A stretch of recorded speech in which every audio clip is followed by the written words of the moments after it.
자, 오늘은 자, 같이 제목을 한번 읽어봅시다. 시작. 은혜가 다스리는 삶. 네, 은혜가 다스리는 삶입니다. 로마서 5장 21절을 우리 같이 한 목소리로 읽겠습니다. 이는 죄가 사망 안에서 왕노릇한 것 같이 은혜도 또한 의로 말미암아 왕노릇하여 우리 주 예수 그리스도로 말미암아 영생에 이르게 하려 함이라. 아멘, 아멘. 오늘은 로마서 7번째 시간입니다. 오늘 로마서 5장 21절을 중심으로 은혜가 다스리는 삶이라는 것으로 한번 은혜를 나누도록 하겠습니다. 여러분, 우리가 누구 때문에 죄인이 되었죠? 예, 성경에서는 한 사람 아담 때문에 우리가 죄인이 되었고, 다른 한 사람인 예수 그리스도 덕분에 우리가 은혜를 누리는 인생이 되었다라고 지금 말씀하고 있는 거죠. 우리는 예수 그리스도로 말미암아 은혜를 다스리는 삶이 되었거든요. 그렇다면 이 은혜로 다스리는 삶은 도대체 뭐냐? 그것을 오늘 좀 보려고 해요. 먼저 우리 본문을 다시 한 번만 여러분이 뜻을 잘 생각하시면서 한 번만 더 읽어봅시다. 이는 죄가 사망 안에서 왕노릇한 것 같이 은혜도 또한 의로 말미암아 왕노릇하여 우리 주 예수 그리스도로 말미암아 영생에 이르게 하려 함이라. 아멘. 이게 성경은 우리가 은혜의 다스림 안에 이미 있다라고 지금 얘기를 하고 있죠.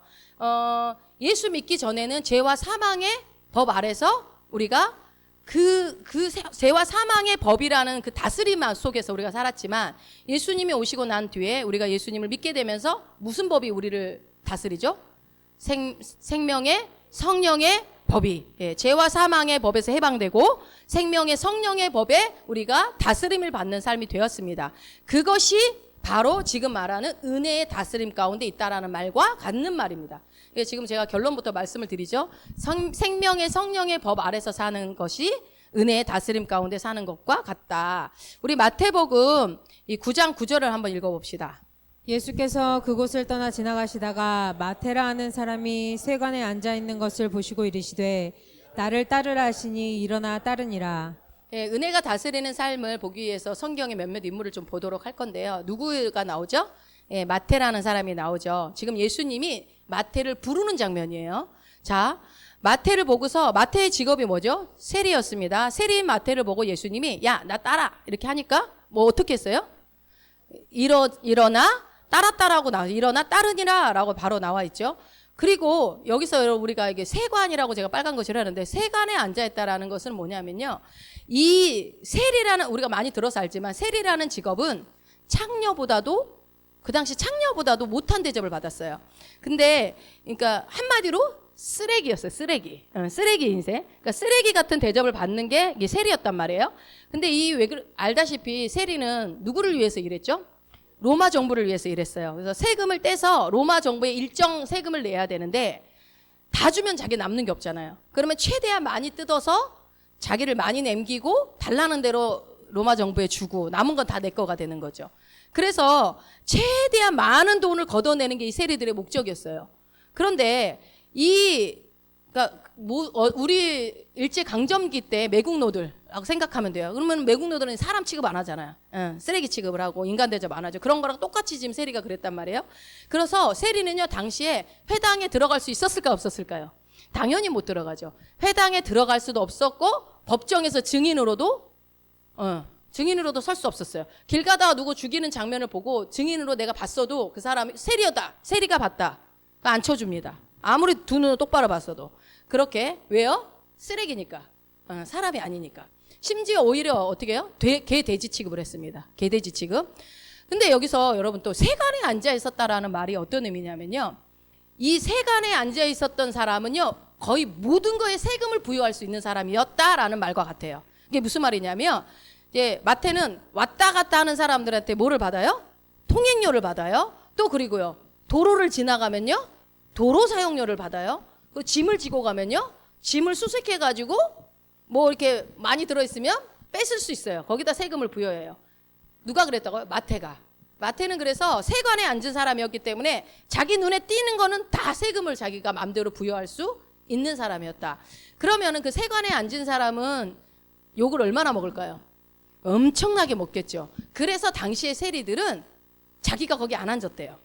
대리인을 세워놓고 야, 돈 주고 월급쟁이를 세워놓는 거야. 그래가지고 주고, 왜냐면 거기 있으면 침도 뱉고 욕도 하고 뭐더 던지고 그럴 거 아니에요. 개돼지 취급을 하니까. 그런데 마태는요, 본인이 직접 앉아 있었다고요. 멘탈이 우리가 마태의 멘탈을 한번 생각해 볼 만해요. 마태의 성격이나 우리를 그런 걸 잘 모르지만 이런 것에서 이제 알 수 있는 거예요. 그런데 어쨌든 마태가 그러니까 또 그 랍비들 있잖아요. 당시 유대인들의 랍비 선생님들 이 전통에 의하면요, 세리는 회개가 불가능하다고 가르쳤어요. 회개를 할 수도 없어. 그러니까 내가 회개가 난 그동안 한 거 잘못했어요 한다고 해도 봐주지 않아, 인정해주지 않아요. 회개 자체가 불가능했어요, 세리는. 그러니까 뭐예요? 존재하지만 존재하지 않는 쓰레기. 뭐 그런 쓰레기 같은 그런 사람 취급도 못 받고 개돼지 취급받는 그런 마태가 누구의 부르심을 받죠? 예수님의 제자로 지금 부르심을 받습니다. 여러분 마태에 대해서 여러분이 깊이 생각해 봤는지 모르겠는데 오늘 이 한 구절만 봐도 예수님이 참 사람 보는 눈이 없죠.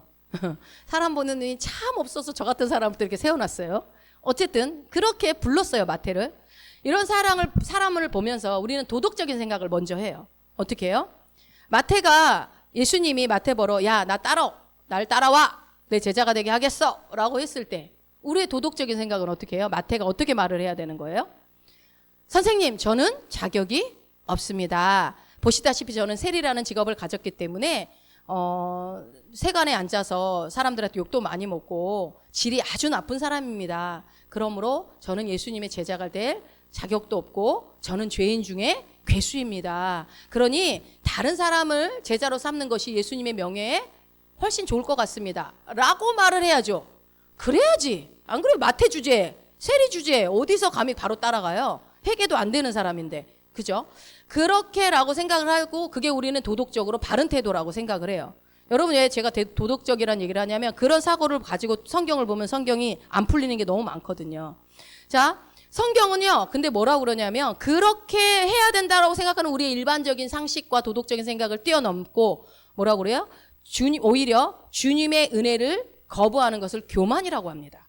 완전 달라요. 생각이 다르죠. 우리는 죄인이라고 고백하고 네가 그거를 거절했어야지, 그게 바른 태도지라고 우리가 의를 주장을 하지만 주님은 뭐라고 그래요? 주님의 뜻에 순종하는 것이 그것이 교만하지 않는 것이고 주님의 뜻을 거절하는 것은 교만이다라고 지금 말씀하시는 거죠. 근데 다행히도 마태는요, 주님의 은혜를 받아들였습니다.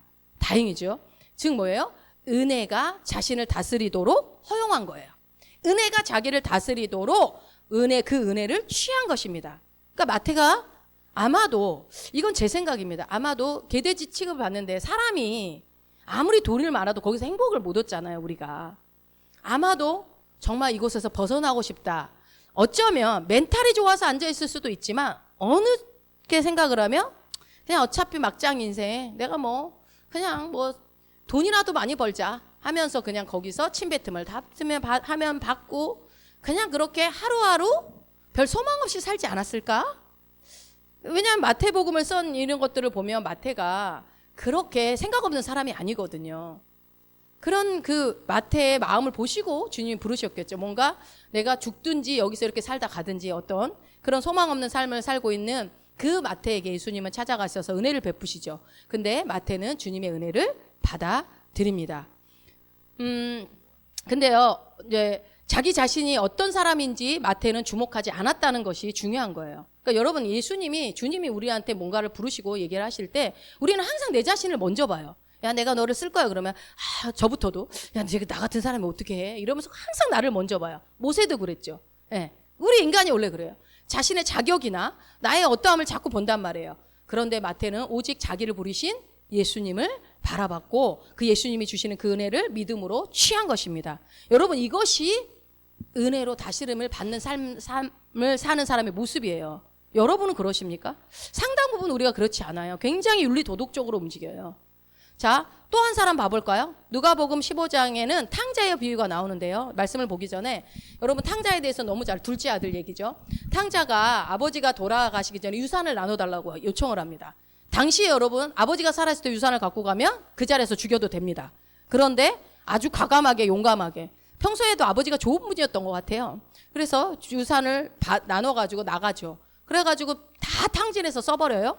잘 알다시피. 그러고 나서 어디 가서 돼지우리에 가가지고 쥐염 열매를 먹으면서 너무 고통스러우니까 누가 생각나죠? 그 당시 그때서야 아빠가 생각나죠. 아버지 생각이 나니까 뭐라고 얘기를 합니까? 아, 내 아버지 집에는 양식도 많은데 내가 여기서 줄여 굶어 죽게 되는구나 이러면서 자기의 상황을 그런 자기의 모든 어려운 상황을 탄식하면서 그런 마음을 하게 되죠. 그래서 거기서 죽을 수도 있었는데 탕자는 결정을 합니다. 어떻게 하기로? 아버지께 돌아가기로.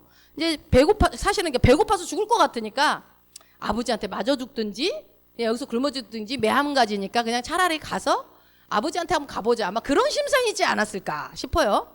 그렇겠지. 여러분 저 같아도 그랬을 것 같아요. 저는 돼지 지업용을 먹기 전에 갔습니다. 저 같으면 빨리 갔습니다. 그런데 글쎄 갈 때 탕자가 죄를 다 뉘우치고 갔을까요? 여러분 어떻게 알아요? 성경이 안 나왔으니까 몰라요 그거는. 그런데 양심은 있었지 않았나? 왜 그걸 알 수 있어요? 나는 가가지고 아들 대접을 아들이라고 더 이상 부르면 받을 수 없어. 차라리 종으로 살 거야. 이 양심이지. 뉘우쳤는지 모르겠어요. 뉘우쳐서 그렇게 했으면 다행이지만 어찌됐건 품꾼으로 채용해달라고 해야 되겠다. 어떻게 보면 거기서도 머리 굴리지 않았을까. 이 별 생각이 다 들어요. 저는 묵상하면서 야, 근데 그게 또 제 모습이더라고요. 그런데 아버지께로 돌아갔어요. 무슨 일이 벌어졌죠? 성경으로 봅시다. 누가복음 15장 22절부터 24절까지 쭉 한번 읽어봅시다. 시작. 아버지는 종들에게 이르되 제일 좋은 옷을 내어다가 입히고 손에 가락지를 끼우고 발에 신을 신기라. 그리고 살찐 송아지를 끌어다가 잡으라. 우리가 먹고 즐기자. 이 내 아들은 죽었다가 다시 살아났으며 내가 잃었다가 다시 얻었노라 하니 그들이 즐거워하더라. 아니 이 정도까지는 하시지 않아도 되는데 예상했던 것보다 그냥 품꾼으로 써주신 것만도 감지덕지인데 뭔 일이 일어났어요? 탕자들을 멀리서 그 얘기했잖아. 마을로 들어와서 눈에 띄면 무조건 죽여도 되니까 아버지가 항상 보고 있다가 다른 사람 눈에 띄기 전에 이제 데리고 온 거예요. 데리고 와가지고 어떻게 해요? 가락지를 반지를 끼워주고 이제 넌 내 아들이다. 약속을 그냥 확실하게 해주고 신을 신겨주고 그리고 또 어떻게 해요? 살찐 송아지 제일 좋은 한우 뿔뿔뿔 쓰리뿔을 잡아주면서 야 내 아들이 죽었다가 살아 돌아왔다. 잔치를 해보자. 먹고 마시자 하고 잔치를 벌려버리네. 항상 돌아올 것을 알고 잔치를 준비한 사람처럼 그죠? 그러면서 그런데요 탕자는 여러분이 탕자라고 한번 생각을 해보세요. 사실 우리 다 탕자잖아요. 탕자 아니요? 여러분 첫째 아들인가? 잘 생각해 보세요. 자 탕자인데 아버지가 그렇게 하는 걸 여러분 마냥 기뻐요? 사람마다 기질의 차이는 좀 있을 것 같아요. 근데 마냥 기쁘지만은 않았을 것 같아요. 근데 아버지가 너 재산은 얼마나 남겼냐? 한마디도 안 물어보네. 그렇게 많은 재산을 갖고 갔는데 그 재산에 대해서 물어보지도 않고 오직 아버지가 돌아온 것만 보고 기뻐하는 걸 보니까 이거 뭐지? 이제 아들이 깜짝 놀랐을 거야. 물론 좋은 아빠니까 용서해 줄지도 모르겠다라는 생각을 조금은 했을지 모르겠지만 이 정도까지일지는 몰랐던 거죠. 그런데 이제 좀 당황스럽고 좀 불편했을 것 같다는 생각이 들어요. 여러분이 한번 감정이입을 해보세요. 왔는데 막 갑자기 죄를 엄청나게 졌다니까 여러분 죽어도 싸요. 그런데 왔는데 그렇게 와서 막 잔치벌 막 옷 입혀줘 반지 막 제일 좋은 고기 막 잡아가지고 주고 그러면 저 같으면은 차라리 이년아 하면서 머리끄댕이라도 좀 잡았으면 차라리 속이 좀 시원할 것 같아. 안 그래요? 차라리 몽둥이로 몇 대 좀 때리고 나면 몇 대 맞고 나면 차라리 좀 속 시원하잖아요. 그런데 때리지도 않아, 욕도 안 해, 재산 얼마나 탕진했냐 뭐 물어보지도 않아, 책망도 안 해. 그러니까 시원하지도 않고 이거 뭐지? 몰래카메라인가? 뭐 별 생각이 다 들 것 같아요. 아버지가 잔치를 베풀어주고 너무 보니까 아버지가 진심이고 너무 자기를 자기 모습을 보고 기뻐하는 것을 보고 환영받고 나니까 그 다음에 뭐요? 아버지가 제공해 주시는 진수성찬까지 먹어야 되는 거예요. 들어가요, 여러분? 근데 들어간 것 같아요. 맛있게 저는 들어갈 것 같아요. 배고파 죽겠다고 해서 왔는데 뭔들 안 먹겠어요. 그래갖고 맛있게 먹으면서 눈치를 보면서 이게 이러다가 죽이는 거 아니야? 뒤에서 칼이 날라오는 거 아닐까 생각하면서 이렇게 먹었을 것 같아요. 근데 한편으로는 좋으면서도 한편으로는 야 이거 어떡할까? 그리고 야곱이 에서를 생각했던 것처럼 형 생각, 그 쪼잔한 형 생각 안 들었겠습니까? 야 형이 오면은 또 바로 난 쫓겨나는 거 아닐까? 아마 입으로 들어가는지 코로 들어가는지 모르고 아마 이 밥을 먹지 않았을까. 불편한 마음이었을 것 같다는 생각이 듭니다. 그래서 아버지께 이제 물어봐요. 상상하면서 이제 들어보세요. 아버지, 내가 이런 대접을 받을 자격이 있습니까? 아버지 말도 안 듣고 아버지 유산도 제가 갖다가 다 탕진도 해버리고 이제 그런데 어떻게 저를 위해서 이렇게 잔치를 벌여주십니까? 저는 이 잔치에 참여할 자격이 없는 자입니다. 그럴 자격도 없고 죄인이고 그래서 이제 아버지 은혜를 더 이상 못 받겠습니다. 라고 하는 것이 이제 그려져야 되는데 그런 내용은 없어요 보니까. 여러분 보죠. 아버지 이러지 마세요. 이런 게 한마디도 없어요. 아주 뻔뻔하죠. 되게 뻔뻔해요. 그래서 사실 어떻게 보면 뒤에 보면요. 큰아들만 되게 나쁘게 많이 조명돼 있어요. 우리는 탕자가 나쁘다고 생각되는데요. 지금 이렇게 보면 어쩌면요. 큰아들을 더 나쁘게 조명된 이야기인지도 모르겠어요. 이야기가 성경에 나온 게. 하여튼 이제 그렇게 얘기하지 옳다라고 우리는 도덕적으로 생각합니다. 하지만 탕자는요. 어떻게 해요? 아버지가 반지 끼워주는 거 끼고 신발 신겨주는 거 신고 주시는 음식 다 먹고 다 그 은혜를 받아 드립니다. 여러분 지금 무슨 얘기를 하고 싶겠어요? 예수님이 이 탕자의 비유를 하면서 내가 베풀어 주는 은혜를 탕자처럼 받으라는 거예요. 아무것 말하지 말고 받아라. 그래서 아버지가 베풀어 주신 사랑과 은혜를 탕자는 받아들이고 누리기 시작하는 거죠. 종으로서가 아니라 아들로서, 죽다가 다시 살아난 아들로서, 새로운 피조물로서 우리는 하나님의 베풀어 주신 은혜를 누리는 자가 되었다고요. 저는 그 탕자의 비유가 누가복음 16장에 있는 탕자의 비유가 저는 새로운 피조물이 된 우리 얘기를 하는 것 같아요. 그래서 오히려 뭐 큰아들은 글쎄요, 뭐 지금은 그 큰아들 얘기가 중요한 게 아니니까 어쨌든 큰아들이 더 나쁘죠. 아무튼 이 탕자의 선택이 은혜의 다스림을 받는 자의 선택의 모습이라는 것을 얘기하고 싶은 겁니다. 나의 어떠함 때문이 아니라 아버지가 나에게 행하신 그 정말 나는 받을 자격 없지만 그 아버지의 사랑과 은혜로 그것을 나에게 베풀어 주신 것을 믿음으로 취하는 것. 그래서 그런 인생을 아버지가 정해주신 그 인생을 사는 것. 그것이 은혜의 다스림을 받는 삶이다. 또 우리 한 사람을 또 한번 봅시다. 누가복음 5장에 베드로가 또 나와요. 베드로가 또 부르심을 읽게 되는 내용이 나오는데요. 예수님이 먼저 그 앞절에 보면 배에 올라가서 말씀을 전하십니다. 말씀을 전하시고 나서 후에 베드로한테 깊은 데로 가서 그물을 던지라고 명령하세요. 한번 우리 누가복음 5장 4절 읽어봅시다. 말씀을 마치시고 시몬에게 이르시되 깊은 데로 가서 그물을 내려 고기를 잡으라. 아멘. 그러니까 예수님이 말씀을 전하시고 난 이후라는 거 보니까 아마 이게 저녁 때가 다가온 시간이지 않았을까라고 싶어요. 그래서 그 시간에는 물고기가 거기에 없는 거죠. 네. 그래서 베드로는 새벽에도 잡아보고 낮에도 잡아보고 저녁에도 어부였기 때문에 너무나 잘 알고 있었겠죠. 그래서 그 시간에 거기다 그물을 내리면은 물고기가 하나도 안 잡힌다는 것은 경험상으로 너무나 상식적인 생각이었고 알고 있는 내용이었어요. 그런데 무엇을 의지해서? 말씀을 의지해서 내가 던져보겠습니다라고 그물을 던졌더니 고기가 어마무시하게 많이 잡히는 것들을 그 기적이라고 하죠. 기적을, 놀라운 기적을 경험하게 되죠. 그래서 그 놀라운 기적 앞에 베드로가 어떤 고백을 했는지 기억나십니까? 한번 볼까요? 누가복음 5장 8절입니다. 시몬 베드로가 이를 보고 예수의 무릎 아래 엎드려 이르되 주여 나를 떠나소서 나는 죄인이로소이다 하니. 아멘. 약간 동문서답 같기도 하죠. 이 앞에까진 좋아. 예수의 무릎 아래 엎드린 것까진 좋아요. 근데 그 뭐라고요? 주여 나를 떠나소서 나는 죄인이로소이다. 여러분 이것은 베드로가 잘못된 반응을 보이고 있는 거예요. 왜 잘못된 반응일까요? 왜? 왜냐하면요 예수님은 베드로에게 이렇게 은혜를 베푸신 이유, 그러니까 그물을 거기다 던져, 깊은 데로 가서 그물을 던져, 그랬더니 기적을 경험했어요. 이렇게 하신 이유가 예수님이 왜 그렇게 하셨냐는 거죠. 왜 그 기적을 경험하겠어요? 너가 죄인이야 라는 것을 깨닫게 하기 위해서일까요? 그게 목적이 아니었기 때문에 지금 엉뚱한 반응인 거예요.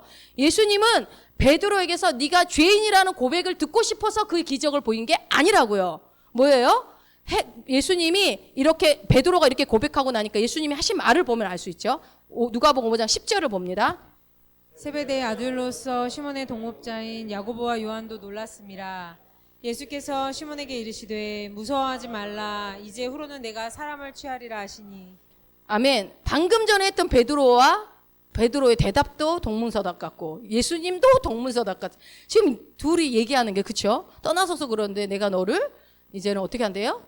사람을 취하게 하겠다고 사명을 주시네.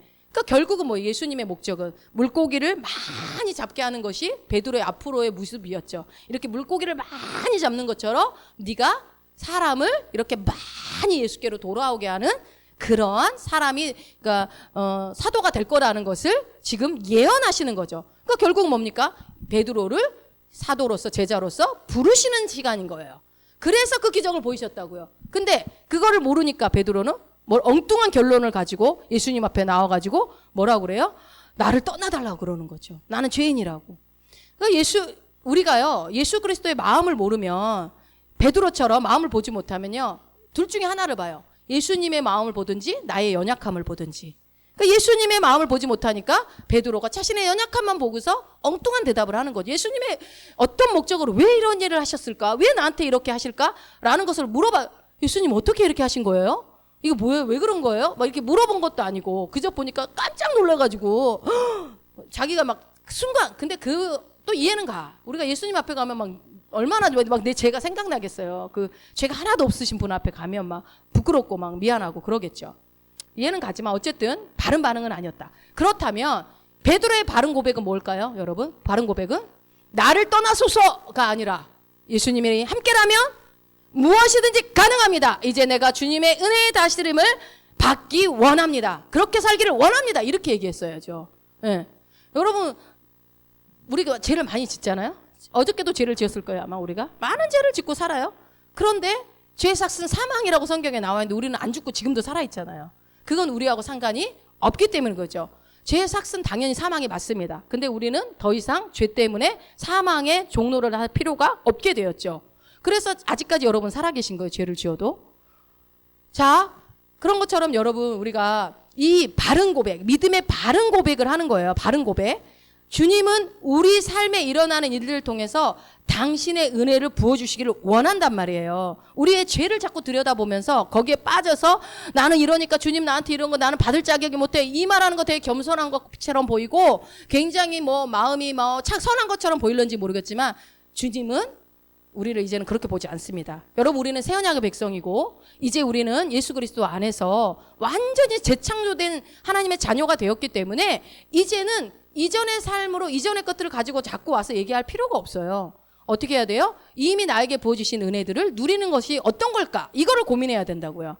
그래서 우리의 인본주의적이고 도덕주의적인 접근을 예수님은 전혀 기대하지 않습니다. 근데 우리는요 많은 경우 그런 인본주의적이고 도덕적인 반응으로 주님 앞에 나가요. 나는 감히 나갈 수도 없습니다. 오늘 교회 갈 자격도 없어요. 저는 오늘 교회 안 갈 거예요. 그래서 안 오시는 분은 여기 없죠. 안 왔으니까 없겠죠. 여기에 누군가는. 그렇게 주님은 은혜가 다스리는 삶, 은혜가 넘치는 인생을요. 저 여러분이 살기를 원합니다. 아멘. 예. 그렇게 우리가 살아야 돼요. 항상 은혜로 살아야 된다고요. 자, 우리가 잘 아는 또 사도 바울도 볼 건데요. 이 사도 바울은 우리가 잘 알지만 예수님의 제자가 사도가 될 자격이 있어요, 없어요? 이때까지 본 사람 중에서 제일 자격 없는 사람일 수도 있겠어요. 왜 그러냐면 예수 믿는 사람들을 다 끌어다가 죽이기도 하고 핍박하고 교회를 핍박하고 많은 사람을 괴롭혔단 말이에요. 죽였단 말이에요. 그런 사람이 예수님의 제자가 된다는 것은 사실 있을 수도 없고 있어서도 안 되고 그런 거요? 그렇죠?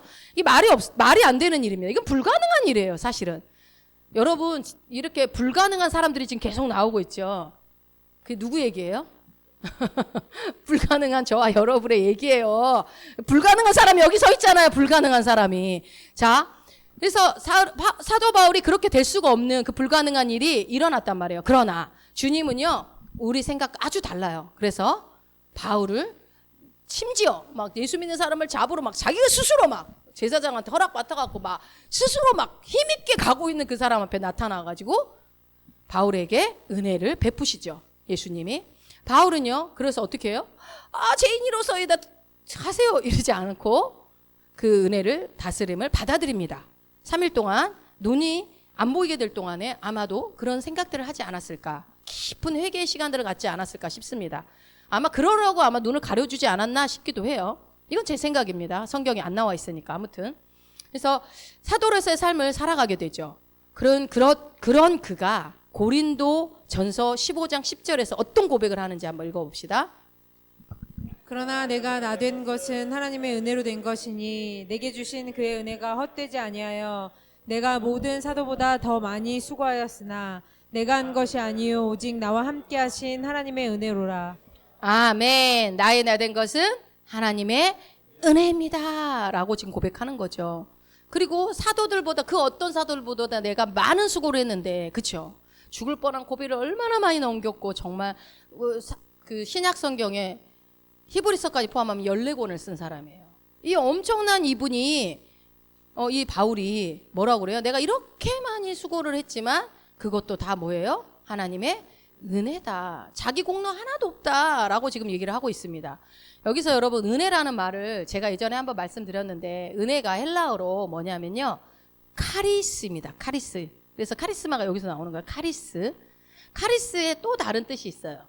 뭔지 아세요? 보니까 예, 카리스가 감사란, 은혜하고 감사가 같은 말입니다. 여러분 모르셨죠? 자, 그러니까 뭐예요? 카리스, 그러니까 은혜를 아는 만큼 뭐가 넘쳐요? 감사가 넘친다 이겁니다. 그러니까 여러분 감사하는 삶을 사는 사람은 은혜의 다스림을 받고 사는 사람이에요. 예, 같은 말이에요. 그러니까 은혜의 다스림을 받는다는 게 뭐지? 감사하는 자의 삶의 모습이구나, 이렇게 이해하셔도 될 것 같아요. 그러니까 근데 여러분 우리가 착각하지 말아야 될 게 있어요. 은혜 가운데 산다는 것은, 그러니까요, 또 그러니까 우리가 또 새로운 피조물이 되었고 이미 우리 안에 다 하나님이 주셨기 때문에 다 풀어내기만 하면 된다 그러니까 나는 아무것도 하지 않아도 된다라고 생각할 수도 있어요. 아니요, 그렇지 않습니다. 여러분, 아무것도 하지도 않아도 되고 게으르게 살아도 된다라는 얘기가 아니라, 사실 그거는 사도 바울을 봐도 알잖아요. 오히려 예수님을 만나고 난 이후로 사도 바울은 더 많은 수고를 했단 말이에요. 왜 그랬을까요? 왜 더 많은 수고를 했을까요? 원래 열심히 있는 사람이니까? 아니죠. 그렇죠. 자기가 받은 은혜가 너무 컸기 때문에 그 은혜의 감사와 기쁨이 넘쳤던 거예요. 그래서 그거라도 내가 할 수 있는 일을 하고 싶다라는 마음에 넘쳤기 때문에 그렇게 하는 거죠. 그래서 내가 그 은혜를 누린다라고 하는 것은 예수님이 행하신 일에 대해서 감사하는 겁니다. 감사하는 거. 그리고 또 내 자신을 바라보던 시선을 누구한테요? 예수님께 돌리는 것. 주님을 바라보는 것. 이것이 은혜를 누리는 삶이라고요. 그리고 여러분, 전에도 한번 말씀드린 것 같은데요. 우리 인생에 운전대를 누가 잡고 있죠? 대답 잘 하셔야 돼요. 우리의 인생의 운전대를 누가 잡고 있습니까? 내가 잡고 있습니다, 여러분. 내가 잡고 있어요. 제가 왜 이 얘기를 하냐면요. 봐보세요. 우리가 은혜다 이러면요, 나는 아무것도 안 해도 된다고 생각한다고요. 그래서요, 많은 경우 우리가 저는 아무것도 안 해서 주님이 하셔야 합니다. 주님이. 그래서 아무것도 안 해. 주님한테 하라고. 다 주님이 알아서 해야 되는데 나는 할 것도 없대. 여러분, 그게 굉장히 은혜스럽고 굉장히 믿음 있는 것 같죠? 그럼 주님 뭐라고 그래요? 네가 해라. 네가 해라. 너한테 다 줬다. 예수 이름도 줬고 능력도 줬고 내가 다 줬다. 네가 해라. 인생에 여러분, 우리가 키를, 운전대는 내가 잡고 있어요, 여러분. 왜요? 재물 얻을 능력을 주님이 줬어요. 재물을 하나님이 갖다가 뚝 떨어뜨려 주는 게 아니에요. 하나님 돈 주세요 이러면 안 돼요. 그러니까 어떻게 해야 돼요? 여러분, 지혜로운 기도는 하나님 나에게 아이템을 주세요. 하나님 나에게 지혜를 주세요. 이 사업을 잘 이끌어 나갈 수 있는 경영의 능력을 주세요. 이런 기도를, 하나님 나에게 나 부자 되게, 이거는 정말 말씀을 모르는 사람들이 하는 기도인 거예요. 그러니까 어떻게 해요? 오히려 내게 주어진 달란트를 알잖아. 내가 뭘 잘하는지. 모르면 물어보면 되죠. 하나님 나한테 뭔 달란트 주셨어요? 모르겠으면 제일 가까이에 나를 잘하는 사람한테 물어보면, 나 뭘 잘해? 그럼 100% 그게 정답입니다. 당신은 이걸 잘합니다. 그러면 그거에 관련된 일을 하면요 100% 성공합니다. 그래서요, 그 하나님이 달란트를 주고 할 수 있는 일을 줄 때 처음에는 시작할 때는 그 시작은 미약해도요, 결국은 어때요? 끝은 창대할 수밖에 없어요. 이게 여기다 갖다 쓰는 말인지 모르겠지만 어쨌든 하나님이요, 우리의 인생대를 네가 운전하고 끌고 가게 해요. 그런데 이제 물론 주님이 잡았다 하는 건 성령이 내 안에 계시니까 성령님이 도와주기 때문에 성령님이 잡은 것도 맞는 말이긴 하지만, 그것 때문에 성령님이 잡으셨기 때문에 성령님이 책임입니다 이렇게 하면 안 된다고요. 사고는 내가 내놓고 그러면 안 되는 거죠. 그런 것처럼 여러분의 인생을 풀어가는 거는 하나님이 하셔야 돼. 하나님이 해주셔야 돼. 가만히 있으면서 하나님이, 아니요, 가만히 있지 말고 하나님 나에게 내가 무엇을 해야 될지 알려주시고 내가 어떻게 해야 되는지 어떤 계속 지혜를 구하셔야 돼요. 사업 아이템과 지혜, 아이디어, 하나님 아이디어를 주세요. 나에게 아이디어를 주세요. 예를 들어서 영업사원이라면 내가 영업을 잘할 수 있는 아이디어를 주세요. 그러면 어떤 이거를 작성해서 해라, 아니면 뭐를 만들어서 갖고 가라, 뭐를 이거 판촉물을 요거를 갖고 가라, 그렇게 알려주시기는 하죠. 그런데 아무것도 주님이 하셔야 됩니다. 주님이 이번 달 내가 맞춰야 1,000만 원 맞춰야 됩니다. 1,000만 원 주님이 하시옵소서. 주님이 하시옵소서. 주님이 하십니다. 여러분 주님 뭐라 그래요? 가서 일해라. 일해서 네가 벌어라. 이런다니까요. 재물 얻을 능력을 주었는데 그거를 네가 가서 써서 내가 해야지 도와주시는 거예요. 여러분 그래서 모세가 홍해 바다를 건널 때는 그냥 이렇게 지팡이만 이렇게 내밀었어도 걸렸지만 요단강은 그렇게 안 했잖아요. 어떻게 발을 물속에다가 디뎌야지 그때 갈라진다는 게 그게 의미가 있어요, 여러분. 이제는 여러분 우리가 새로운 피조물이 되어서 하나님 안에 다 있다는 걸 믿는다면 이제 아무것도 안 해도 되는구나 라가 아니라 이거를 풀어내는 몫이 우리의 몫인데, 그래서 내 인생을 내가 어떻게 해요? 잘 운전해 갈 수 있도록 하나님께 지혜도 구하고 어떤 능력도 구하고 이러면서 가는 거예요. 근데 그 구한다는 것이 뭐예요? 내 안에 있다는 것을 믿고 인사이드 아웃, 내 안에 있는 것을 계속 풀어내는 것이라고요. 그게 차이가 있는 거예요. 주었으니, 그러니까 성경을 여러분 잘 보세요. 다 주님이 이뤄놨다고 그래요. 다 줬다고 그래요. 그리고 그렇기 때문에 거기서 구하면 뭐든지 준다라는 것은요, 이미 줬기 때문에 다 준다는 얘기를 하시는 거예요. 앞으로 줄 거다 이 얘기가 아니라, 지난 시간에도 얘기했었죠. 자, 그래서 이 베드로의 고백의 은혜라는 것에 대해서 우리가 지금 단어를 봤죠. 그리고 히브리서 12장 2절도 한번 봅시다. 믿음의 주요 또 온전하게 하시는 이인 예수를 바라보자. 예, 예수를 바라보는 삶이 은혜를 누리는 삶이라고요. 여러분이 항상 예수님을 바라봐야 되겠죠. 자, 예수님에게 나의 시선을 고정시키는 것, 그것이 은혜가 나를 다스리게 하는 삶이다. 그 사람들의 특징에 보면, 그러니까 저 사람은 은혜로서 한다 하는 거 사람 뭐예요? 항상 예수님만 바라봐. 항상. 자, 또 이제 불신의 표현을 멈추고 어떻게 해야 돼요? 예수님 말씀에 동의해야 됩니다. 이제 여러분 더 이상 그거 안 되더라 이런 얘기 이제 안 하시면 좋겠어요. 될 수 있으면. 우리 말에 힘이 있기 때문에 될 수 있으면 좋은 말만 하시면 좋을 것 같아요. 좋은 말이 아니라 말씀을 얘기하면 더 좋습니다. 말씀. 그러니까 말씀을 말하기 시작합니다. 그것이 은혜를 입은 자의 모습입니다. 자, 또 로마서 5장 21절 오늘 다시 한번 읽어봅시다. 이는 죄가 사망 안에서 왕노릇한 것 같이 은혜도 또한 의로 말미암아 왕노릇하여 우리 주 예수 그리스도로 말미암아 영생에 이르게 하려 함이라. 예, 잘 보니까 은혜가 의를 통해 왕노릇한다고 되어 있어요. 그렇습니까? 예, 은혜가 의를 통하여 왕노릇한다. 계속 말씀드렸지만 여러분, 의는요 나의 행위 때문에 얻어진 게 아니라고 그랬죠. 나의 어떠함 때문에 얻어진 게 아니라 하나님의 선물이라고 그랬어요. 선물. 로마서 5장 17절 한번 읽어봅시다. 한 사람의 범죄로 말미암아 사망이 그 한 사람을 통하여 왕노릇하였은즉 더욱 은혜와 의의 선물을 넘치게 받는 자들은 한 분 예수 그리스도를 통하여 생명 안에서 왕노릇하리로다. 아멘. 여기서 잘 보시고 제가 질문할게요. 성경은 우리가 예수님을 통해서 두 가지를 받아야 왕노릇한다고 되어 있거든요. 뭘까요? 두 가지. 여기 말씀에서. 그렇습니다. 우리가 왕노릇하는 삶을 살아야 돼. 우리는 왕 같은 제사장이니까 왕노릇해야 되는데, 나 왕이다 이렇게 한다고 왕노릇하는 게 아니라 요거 두 가지를 여러분들이 가지셔야 되는데 뭐예요? 은혜와 의의 선물. 근데 우리 안에 있어요, 없어요? 이미 있죠. 예, 은혜와 의의 선물을 우리는 받았습니다. 그래서 즉 뭐예요? 우리의 이 의는 예수 그리스도 안에서 예수님의 은혜로 우리에게 주신 하나님의 선물입니다. 그리고 하나님의 선물이라는 것은 어때요? 내가 어떻게 해서 받은 게 아니라 선물이 그냥 주어진 거예요. 그냥 주어진 거예요. 그래서 내가 할 일은 뭐예요, 그러면요? 선물이 주어졌어요? 그럼 내가 할 일은요? 그렇죠. 선물을 받아야죠. 받으면 돼요. 주면 받아야 돼요. 선물 주는데 안 받을 사람 어디 있어요? 땡큐 베리 마치 하고 얼른 받아야죠. 받으면 돼요. 그러니까 주님이 우리한테 요구하는 건요, 다 쉬운 것만 요구해요, 여러분. 여러분 다 할 수 있는 것만. 선물 주는 거 받는 거 어려워요? 난 맨날 받고 싶어요.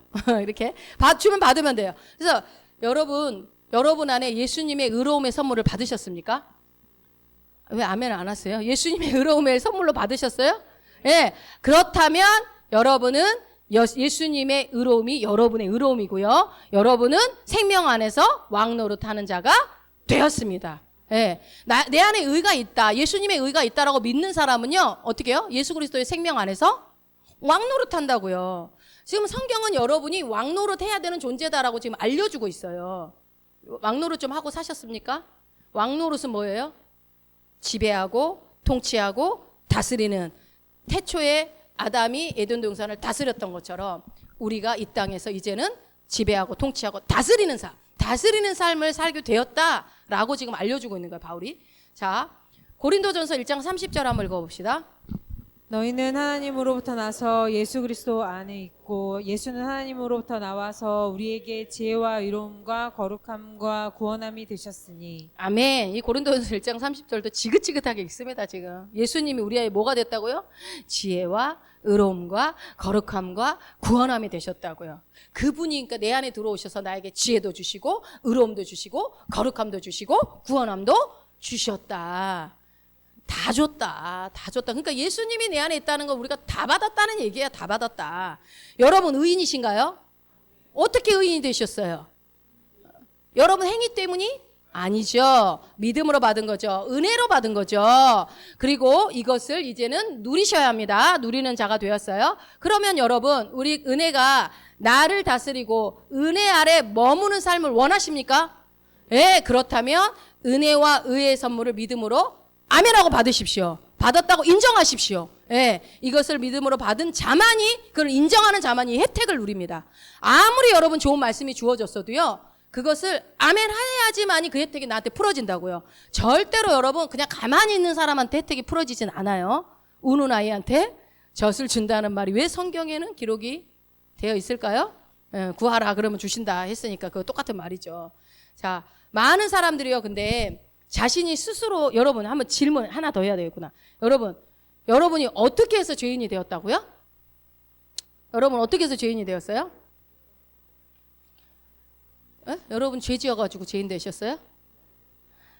많은 사람들이 자신은 스스로 죄를 지어서 죄인이 되었다라고 얘기해요. 그래서 항상 나는 평생 예수 믿으면서 죄인의 딱지를 못 버리고 사시는 분들이 굉장히 많죠. 실제로 이제 죄를 지으니까 이제 그러는 건데, 이제 그 부분에서 이제 말씀의 계시가 열리지 않으니까 계속 나는 죄인의 삶을 살게 되는 거죠. 그런데 성경은 그렇게 말한 적이 없어요. 너가 죄 지었기 때문에 죄인이다 이렇게 말한 적이 한 구절도 없어요. 뭐라고 돼 있어요? 로마서 5장 18절, 19절 한번 읽어봅시다. 그런즉 한 범죄로 많은 사람이 정죄에 이른 것 같이 한 의로운 행위로 말미암아 많은 사람이 의롭다 하심을 받아 생명에 이르렀느니라. 한 사람이 순종하지 아니함으로 많은 사람이 죄인 된 것 같이 한 사람이 순종하심으로 많은 사람이 의인이 되리라. 아멘. 분명히 성경이 지금 말하고 있죠. 누구 때문에 우리가 죄인 됐어요? 아담 때문에 우리가 죄인 된 거예요. 여러분이 죄를 지어서 죄인이 된 게 아니고요. 그러니까 아담 때문에 죄인이 된 거예요. 이거 아마 대부분의 그리스도인들이 이 내용은 다 믿을 거예요. 아마 아담 때문에 내가 죄인이 되었다는 거. 이것은요, 여러분 동전의 앞면과 뒷면과 같은 얘기예요. 잘 생각을 해보세요. 동전의 앞면을 믿는다면 뒷면도 믿어야 되겠죠. 앞면 뒷면이 동전이니까, 앞에도 동전이고 뒤에도 동전이니까 그렇게 믿어야 된단 말이에요. 그렇다면 아담 한 사람 때문에 내가 죄인이 됐어요? 그럼 예수님 한 분 때문에 우리가 뭐가 됐어요? 의인이 됐다는 것도 믿어야죠. 예. 의인이 됐다는 것을 믿으라는 말을 제가 지금 수천 번 얘기를 하고 있지만 왜 얘기를 하냐면요, 내가 자꾸 죄를 지니까 의인이 아닌 걸로 하고 자꾸 돌아가요, 내 생각이. 그럴 때마다 말씀을, 아니야, 내가 아담 때문에 죄인 된 것처럼 예수님 때문에 내가 의인이 되었어, 이 말씀이 생각나야 된다고요. 자, 그래서 이걸 여러분이 꼭 기억하시고 믿으셔야 돼요. 이것은 이제 행동에 대한 얘기가 아니라 뭐에 대해요? 제가 본성에 대한 얘기라고 했습니다.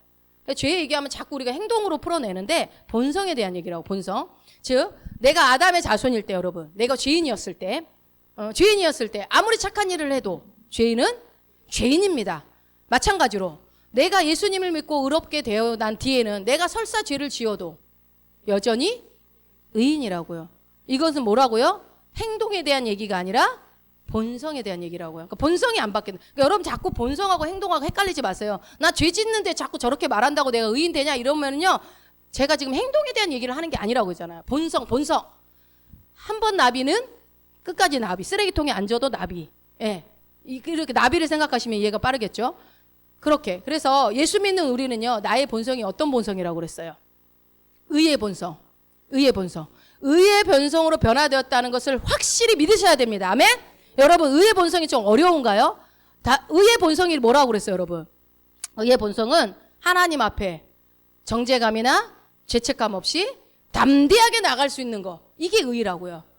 내가 아무리 죄를 졌어도 오늘 그냥 바로 1초 뒤에도 하나님께 나아갈 수 있는 그 본성을 갖겠다. 아무리 뒤지게 혼나놓고도 자식이 밥 먹으러 하면 예 하고 오잖아요. 어린 애들 혼나놓고 또 막 또 앵기고 어린아이와 같아져야 돼요. 어린아이와 같이. 자, 의로움은 선물이고 그 선물을 믿고 누리는 것입니다. 누려야 돼요. 여러분 그런 의로움이 여러분의 인생 가운데 마음껏 누려지기를 예수님으로 축복합니다. 예, 그러면 이 의로움은 어떻게 누릴까요? 어떻게 누릴까요? 로마서 오늘 본문 다시 한번 읽어봅시다. 5장 21절입니다. 이는 죄가 사망 안에서 왕노릇한 것 같이 은혜도 또한 의로 말미암아 왕노릇하여 우리 주 예수 그리스도로 말미암아 영생에 이르게 하려 함이라. 예, 아멘. 죄가 사망 안에서 왕노릇한 것 같이 은혜는요, 의를 통하여서 왕노릇한다고 지금 말씀하고 있어요. 세상에는 여러분, 나라가 몇 개가 존재하죠?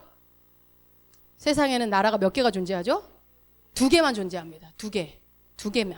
하나님 나라, 세상 나라, 사탄의 나라, 2 나라만 지금 존재를 하는데요. 한 나라는요, 왕이 누구예요? 죄가 왕입니다. 한 나라는 죄가 왕입니다. 그래서 사망을 줍니다. 예? 잘 보세요. 말씀을 잘 보세요. 사망을 줍니다. 그리고 또 한 나라는요. 은혜가 왕입니다. 은혜가 왕이어서 영생을 주는 나라입니다. 우리는 첫 번째 나라, 두 번째 나라. 다 나라에 소속된 적이 있죠. 근데 우리는 지금은 두 번째 나라인 뭐가 왕인? 은혜가 왕인 나라에서 영생을 누리는 자가 되었다라는 것입니다. 그러니까 첫 번째 나라는 우리가 예수 믿기 전의 나라고요. 예수 믿고 난 이후에는 우리가 그 이후에 소속된 나라는 은혜가 왕인 나라. 은혜가 왕인 나라라고요. 그래서 바로 저와 여러분의 나라인데, 그런데 은혜가 왕 노릇하게 되는 것은 뭐 때문이라고요? 의 때문이라고요. 의 때문이라. 의의 본성 때문에 의 때문이라고. 왜 은혜는 의로 말미암아 왕 노릇할까요? 왜 은혜는 의로 말미암아 왕 노릇할까요? 이건 딱 간단합니다. 우리가 죄인이었기 때문에 그래요. 죄인이었기 때문에. 죄인은요, 의인이 받을 선물을 받을 자격이 있어요, 없어요? 못 받아요. 의의를 받을 수 없어요. 그렇죠? 가령 내가 죄인이고 죽어가는 사람이라고 해봅시다. 죄인이어 죽어가. 그렇다면 나는 정죄를 받아서 사망에 이르게 되고 그 사망이 내 의에 왕노릇하는 거예요. 이해가 되세요? 예. 그게 아까 그 죄가 왕인 나라의 그 룰이죠. 원리죠. 그러나 감사하게도 하나님 나라의 왕국 안에 들어오시게 되면 어떻게 됩니까? 사망의 나라에서 정죄당하던 나의 죄값을, 사망의 나라에서 내 죄가 계속 정죄당한다고요. 너 이랬지. 그래서 예수님이 오기 전에 그래서 구약시대 계속 제사를 지내고 그 죄를 계속 사해야만 했던 거지, 그 죄가 있으면 계속 정죄를 당하니까. 그런 것처럼 지금 죄로 계속 정죄를 당하고 그것이 죄가 왕노릇하면서 나를 정죄했던 그 나라에 있다가 예수님이 오셔가지고 그 나라에서 나한테 값을 주고, 야 내가 죄값 줄게 그만 정죄해라 하고 죄값을 주고 나를 사가지고 오신 거예요. 그래서 나를 데리고 오신 그 나라가 은혜가 통치하는 나라, 은혜가 왕인 그분의 사랑의 나라로 나는 옮겨진 겁니다. 그거 우리가 아까 읽었죠. 골로새서 1장 13절 한번 읽어봅시다. 이건 외우세요, 여러분. 시작. 그가 우리를 흑암의 권세에서 건져내사 그의 사랑의 아들의 나라로 옮기셨으니. 아멘. 우리 한 번 더 읽어봅시다. 그가 우리를 흑암의 권세에서 건져내사 그의 사랑의 아들의 나라로 옮기셨으니. 아멘. 저는 이 말씀이 너무 좋아요. 그의 사랑의 아들의 나라. 너무 좋죠. 그의 사랑의 아들의 나라로 나를 그냥 내가 간 것도 아니야. 그냥 옮겨놔 버렸대. 그냥 확 옮겨놔 주셨대요. 얼마나 감사한지. 그러므로 이제 우리는 어떻게 해요? 예수님 안에서 하나님의 의를 가진 자입니다. 그래서 예수님이 누리는 모든 것이 나한테도 동일하게 누려지게 되었고, 예수님이 갖고 있는 능력이 내 거고 예수님의 영광이 내 거고 그 모든 것들을 누리는 자격이 나한테 주어져 버린 거예요. 그러니까 여러분 이 말씀이 그의 사랑의 나라를 옮겼대. 어디 내 이사했나 보다. 이 정도로만 생각하시면 안 되고 뭐예요? 예수님의 영광이 내 거라고요. 공동 상속자. 예, 예수님이 받는 모든 상속에 다 나도 같이 받고 이름이 같이 올라갔어요. 예수님하고. 예수님 옆에 조회경 같이 올라간 거예요. 그래서 그 어때요? 이 말이 다른 말로 오늘 제목인 거예요. 은혜로 말미암아 하나님의 생명을 누리게 되는, 은혜를 누리는 자가 삶이 되었다는 거죠. 자, 마무리해 갑니다. 아담 안에 있는 여러분 자신을 한번 생각해 보세요. 아담 안에 있는 여러분 자신. 여러분은 아무 일도 하지 않았는데 뭐가 돼버렸어요? 아담 안에서? 억울하죠. 진짜 억울해. 나는 그래서 처음에 안 믿었어요. 아니, 몇천 년 보준 적도 없는 아담 때문에 내가 죄인 됐다고?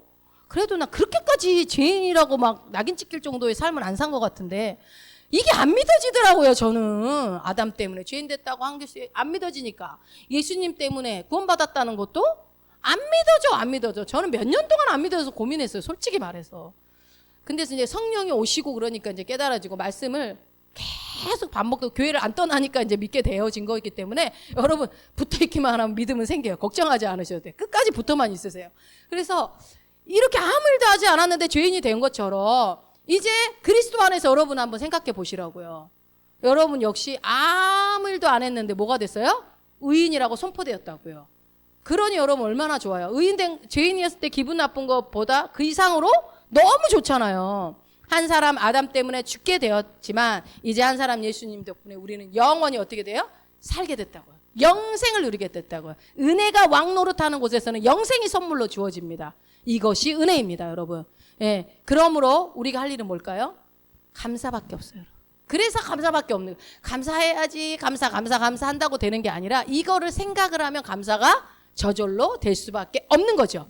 감사하십시오. 여러분 찬양하십시오. 예. 그러니까 여러분 만약에 기도가 안 될 때는 막 찬양만 해도 돼요. 찬양만 해도 주님은 너무 좋아요. 찬양만이라고 했는데 찬양이 대단한 거죠. 예, 찬양이. 이것이 은혜가 다스린 삶을 사는 사람의 마땅한 태도입니다, 여러분. 감사하고 찬양하는 삶. 예. 은혜가 다스리는 삶은요, 또 우리 그리스도인들의 뭐라고? 특권입니다, 여러분. 특권은 특별히 주어진 권리죠. 이 권리를 여러분이 사용하셔야 돼요. 특별한 이 특권을. 그래서 주님은 우리에게 뭐라고 얘기하냐면요. 야, 그 은혜의 보좌 앞에 담대히 나와라! 라고 말씀합니다. 히브리서 4장 16절입니다. 그러므로 우리는 긍휼하심을 받고 때를 따라 돕는 은혜를 얻기 위하여 은혜의 보좌 앞에 담대히 나아갈 것이니라. 아멘. 여러분 질문, 은혜의 보좌가 어디에 있습니까? 이거 여러분 얘기인데 은혜의 보좌라는 것은 주님이 계신 자리죠. 자리. 앉아 계신 자리. 주님이 어디 계세요? 내 안에. 예. 은혜의 보좌 앞으로 담대히 나오라니까 여기로 다 뛰어나오지 마시고 여기 강대상이 은혜의 보좌가 아니고 어디라고요? 내 안에 계신 성령님을 생각하면 내가 성전이죠. 내가 성전. 그러니까 성령님이 내 안에 계시기 때문에 은혜의 보좌 앞으로 담대히 나오라는 것은 교회로 뛰어와라 그 소리가 아니라 여러분이 가는 곳곳마다 내가 은혜의 보좌를 모시고 성전으로 가는 거예요. 그러니까 여러분이 할 때 늘 얘기하잖아요. 어떤 일을 하든 여러분이 뭐 설거지를 하든 빨래를 하든 어떤 나가서 여러분이 직업을 가서 어떤 일을 하든 그것이 뭐예요? 주님이 하시는 거예요. 여러분이 주님과 같이 하는 거예요. 그거를. 그래서 그 은혜의 보좌 앞에 담대히 나오라는 말은 뭡니까? 너 혼자 하는 게 아니라 내가 함께하고 있기 때문에 내가 너를 도와주겠다라고 말씀하시는 거예요. 그러니 여러분이 하루 종일 가서 어떤 일을 하시든 하나님을 기뻐하세요. 여러분이 재물 얻을 능력을 가지고 열심히 일해서 돈 벌고 열심히 수고하는 거 그것이 여러분 주님의 일입니다. 주님이 굉장히 기뻐하시는 일이에요. 그럴 때 그 내 안에 계신 성령님을 늘 부르시는 거예요. 그래서 성령님이 거하시는 내 영이 은혜의 보좌, 내 영이 은혜의 보좌입니다. 그러므로 여러분 매 순간 내 안에 계신 그 성령님 그분을 담대히 찾고 부르시라고 주님이 말하는 거예요. 그래서 야 이거 또 기도하러 가나 보다가 아니라요. 여러분 담대히 찾고 여러분이 부르면 뭐예요? 도와주겠다라고 하는 거예요. 도와주겠다. 그렇게 할 때 우리 인생이 뭐가 다시 드린다고요?